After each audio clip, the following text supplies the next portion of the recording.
Boys, everyone has an opinion, but few know the facts, okay?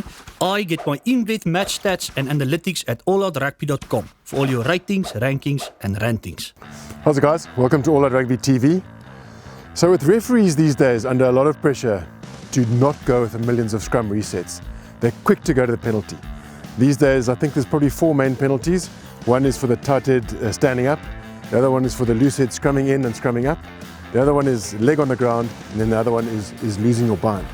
Now, to my mind, they're game influencing, and the referee is often guessing.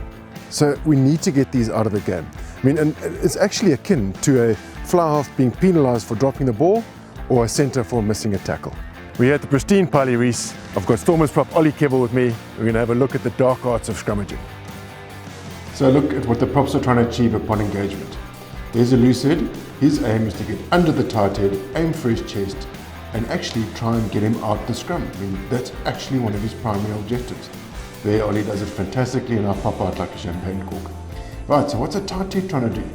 So I've got my ear flat on my shoulder. My aim is to either get the loose head head out, or to pull him inwards like that. So you've got two props with different objectives upon the engagement. Look how hard it is to get a bind these days. So Ollie's wearing one of these newfangled jerseys, whereas I've got a nice old one, which is easy for Ollie to get a bind on, but I'm scrambling. Now I lose that bind and I get penalised. How can that be fair? Okay, this is an example of exactly what a tight head who's under pressure will try and do, and that's get as low as humanly possible. Now the Lions do this very, very well, but the lower you go, the more likely you are to go either up or down. Right, so there's an example. You go quite low, the loose head puts his arm on the ground, or the tight head puts his leg on the ground. Here's another look at that. So we engage, we go low, and there's Ollie. Misses the bind a little bit, puts his arm on the ground. Penalisable offence. For the tight head, generally it won't be the losing the bind, but you might just drop your right leg onto the ground. Penalisable offence. Seriously, are we looking to penalise guys just for slipping a little bit? So that's an example of a tight head trying to drop the scrum.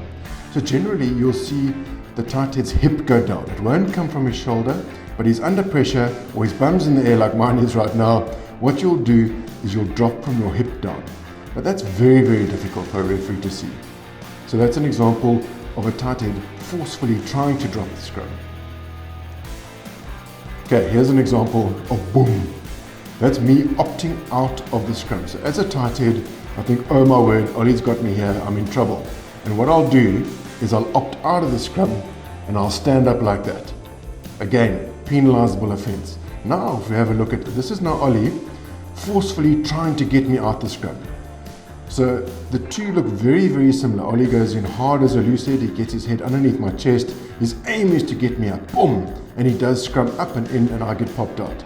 Penalisable. Very different to tell the difference between me standing up and him popping me out.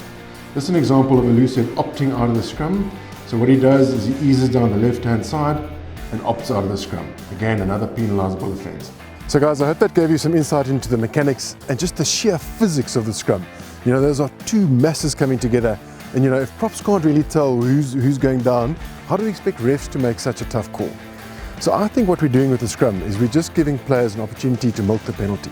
And if we weren't awarding so many penalties, I think front row forwards would then toe the party line a little bit better. And if things are really going Pete Tong, let's not always go straight to the penalty. There is the short time to go to. And I think referees mustn't be scared to go that route. Cheers. The players continue shouting at the TV, boys. Go to AORtv.com to have your say by rating the players. AORtv.com for all your ratings, rankings, and rantings. Alright.